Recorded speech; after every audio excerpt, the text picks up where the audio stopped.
Auriez-vous un dernier mot pour conclure? Pour conclure, je voudrais rappeler deux, trois choses. Premièrement, j'ai repris un cycle de conférences. Je vais me déplacer et de plus en plus me déplacer sur le terrain. Sur le terrain, ça veut dire d'abord que je vais me rendre plusieurs fois j'ai déjà commencé d'ailleurs dans le département de l'Essonne, dans la première circonscription, à Évry, à Corbeil-Essonnes, notamment à Bondoufle. C'est la première circonscription législative dans laquelle nous présentons des candidats. Le premier tour aura lieu le 18 novembre, le deuxième tour le 25 novembre. Il s'agit de la circonscription législative désertée par Manuel Valls, l'ancien Premier ministre, qui était l'élu de cette circonscription, qui a démissionné de son poste de député pour essayer de se faire élire comme maire de la ville catalane de Barcelone.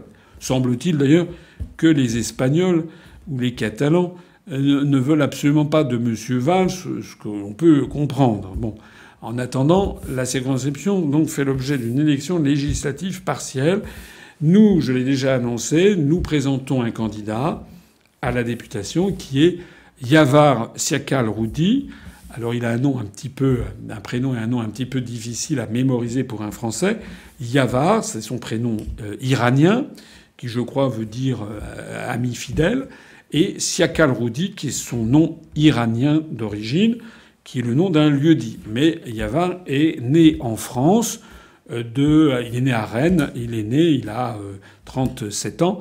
Il est né à Rennes il y a 37 ans, de parents qui sont restés en France après la révolution iranienne de 1979.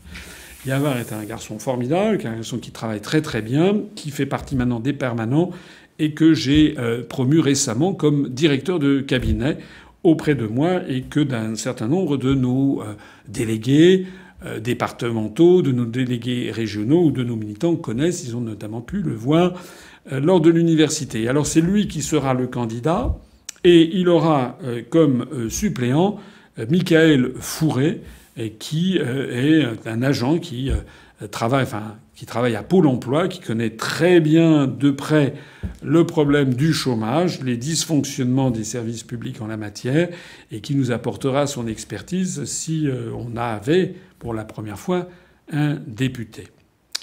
J'insiste sur la mobilisation de tous les franciliens notamment pour aider Yavar et Michael à faire leur trou. Sur place, nous avons une bonne opportunité parce que les esprits évoluent très vite. Depuis quelques jours, vous l'avez remarqué, maintenant nous sommes médiatisés. J'ai oublié de le préciser, mais c'est un élément très important. Le CSA nous a donné raison face à France 5. Un certain nombre de nos militants avaient saisi le CSA parce qu'ils avaient été outrés de voir que France 5 avait classé l'UPR parmi les mouvements d'extrême droite, alors qu'il n'y a absolument aucune caractéristique d'extrême droite à l'UPR. Nous serions plutôt nous sommes un mouvement très républicain, nous sommes un mouvement qui nous inspirons du Conseil national de la résistance, mais par un certain nombre de mesures, notamment en faveur des services publics, contre les privatisations, pour le maintien de la sécurité sociale, pour le maintien des retraites par répartition, contre les guerres illégales, etc. Nous nous apparentons plutôt à un mouvement bien à gauche. Mais nous avons des gens venant de tous les horizons. Donc la première chose, c'est que nous avons le vent en poupe. Les événements nous donnent raison partout. Le Brexit se passe bien, contrairement à ce que disent les médias français. Les médias commencent à nous donner la parole. On a reconnu que nous n'étions pas d'extrême droite. De plus en plus de gens nous rassemblent. Nous avons affaire à une élection législative partielle. On va mettre tout notre poids pour que ça se développe. Alors j'ajoute en plus de ça, eh bien que il y a les événements sur l'Europe justifient toutes nos analyses. Voilà. Je précise d'ailleurs au passage qu'il y a 11 candidats dans cette élection législative partielle, comme c'est d'ailleurs le cas généralement. J'ai noté d'ailleurs que, bien entendu, M. Philippot, comme partout ailleurs, n'est pas en mesure de présenter de candidats. En fait, il n'en a présenté que 2, et pour le reste, il n'a pas de militants pour présenter des candidats. Nous, en revanche, eh bien, ça va être la 9e, je crois, ou 10e élection législative partielle, ou élection partielle. Il faut y intégrer les élections territoriales de Polynésie, ce qui veut dire que l'UPR se présente à toutes les élections. Nous sommes un grand parti qui nous présentons à toutes les élections. Depuis le début de l'année, il n'y a qu'à l'élection législative partielle à Wallis et Futuna, perdu dans le Pacifique Sud, que nous n'avons pas présenté de candidat, parce qu'on avait 2 candidats sur place, mais qui étaient des métropolitains et qui n'avaient pas les moyens, en réalité, de faire vraiment une campagne dans un cadre quand même très particulier, qui est celui de cette île perdue du Pacifique Sud. Alors la première chose donc qu'il faut faire, c'est se mobiliser pour cette campagne. J'appelle tous les Franciliens qui habitent dans l'Essonne, dans le Val-de-Marne, dans Seine-et-Marne, en Seine-Saint-Denis, à Paris, dans les Hauts-de-Seine, dans le Val-de-Marne, bien sûr, à venir soutenir nos candidats. Moi-même, j'y serai plusieurs fois. J'ai déjà commencé à y aller pour faire des opérations de tractage. Si ça vous intéresse, vous allez consulter notre page agenda sur le site, ou bien vous vous reportez à la page Facebook de Yavar Siakal-Roudi ou à la page Facebook de l'UPR de l'Essonne ou de l'UPR du Val-de-Marne. Vous trouverez les informations nécessaires. Par ailleurs, je me déplace également en France. Je me rends successivement à Châteauroux, en région PACA, notamment à Antibes, sur la Côte d'Azur, mais aussi dans le village du Poète, qui se situe dans les Hautes-Alpes, au début du mois de novembre. Et puis je vais aller circuler dans de plus en plus de régions de France. J'en profite pour le signaler. Je signale d'ailleurs au passage que le 9 décembre prochain, je ferai une conférence spéciale à Colombey-les-Deux-Églises, en Haute-Marne, dans la salle municipale de Colombey-les-Deux-Églises, avec une conférence nouvelle qui s'appelle « Que reste-t-il du gaullisme en 2018 ?» Voilà, donc ceux d'entre vous qui sont intéressés, eh bien notez déjà tout ça. Allez voir sur notre agenda régulièrement mes déplacements. Notez bien en particulier cette affaire de Colombey-les-Deux-Églises. Ça serait bien que nous soyons nombreux à Colombey. Pour le reste, eh bien, nous avons lancé les élections européennes, la campagne pour les élections européennes. Je l'ai dit lors de l'université d'automne. Le Bureau national m'a validé comme tête de liste pour cette élection nationale, dont nous allons faire une espèce de revanche des élections présidentielles. L'élection présidentielle a été volée aux Français par une manipulation médiatique. Maintenant, avec le recul du temps, les Français commencent à comprendre comment ils se sont fait avoir. Eh bien, nous allons être là pour leur dire maintenant, il faut que vous votiez pour nous. Je rappelle que ces élections sont à la proportionnelle intégrale, à un seul tour. Il n'y a donc pas de réflexe de prétendu vote utile à avoir. C'est justement le moment de se mobiliser massivement pour l'UPR.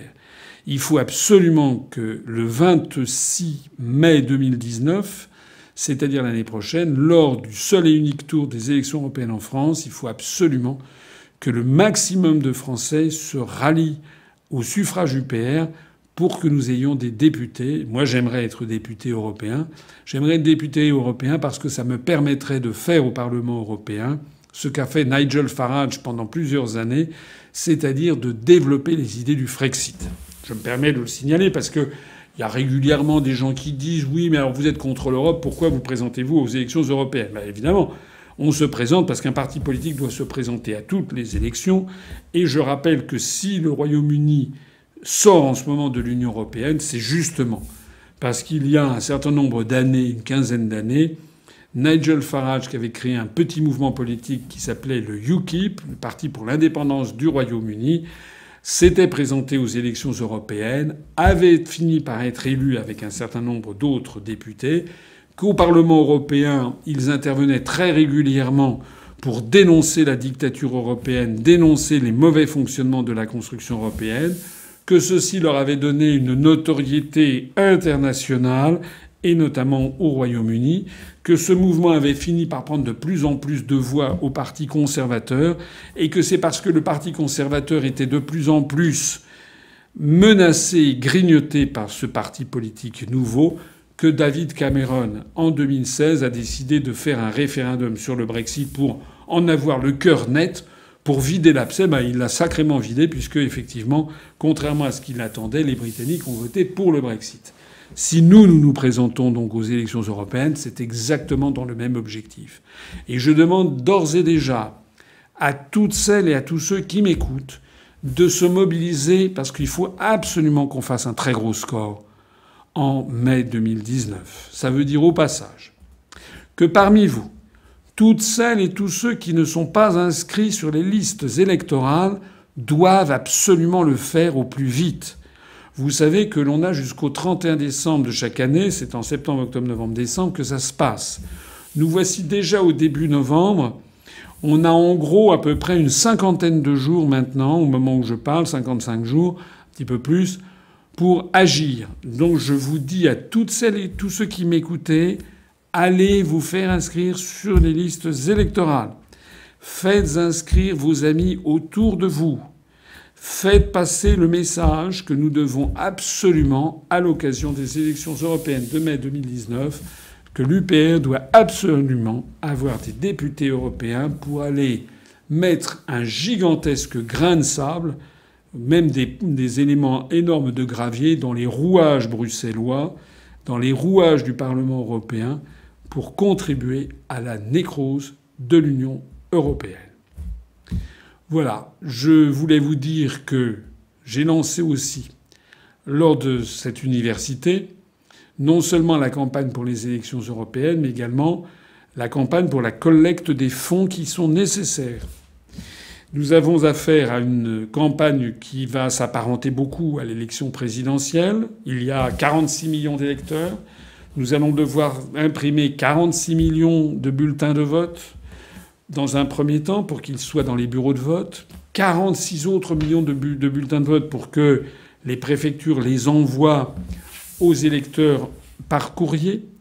46 millions de professions de foi qui seront envoyées aux électeurs. Ce qui fait au total 138 millions de feuilles de papier format A4, comme le font tous les grands partis.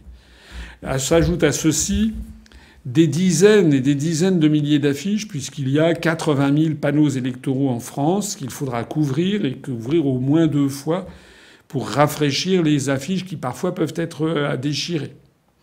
S'ajoutent à ceci des affiches que nous collerons ailleurs, notamment sur les panneaux d'expression libre.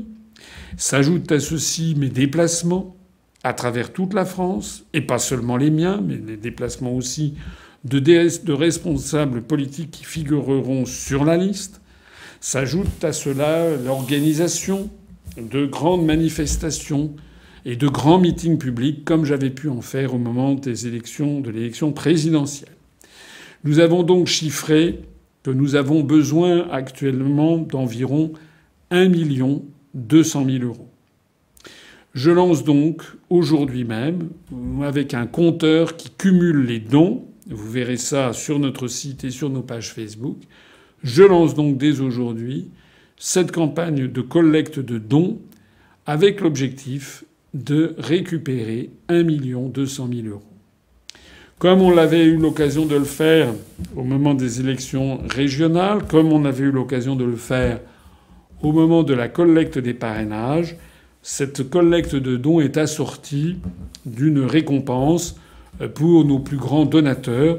Et donc, selon les dons que vous ferez, les personnes qui nous donneront au moins 1 800 euros de dons auront droit à une médaille d'un tirage exclusif avec un nouveau dessin qui sera en bronze et qui sera numéroté et attribué avec le nom de l'attributaire.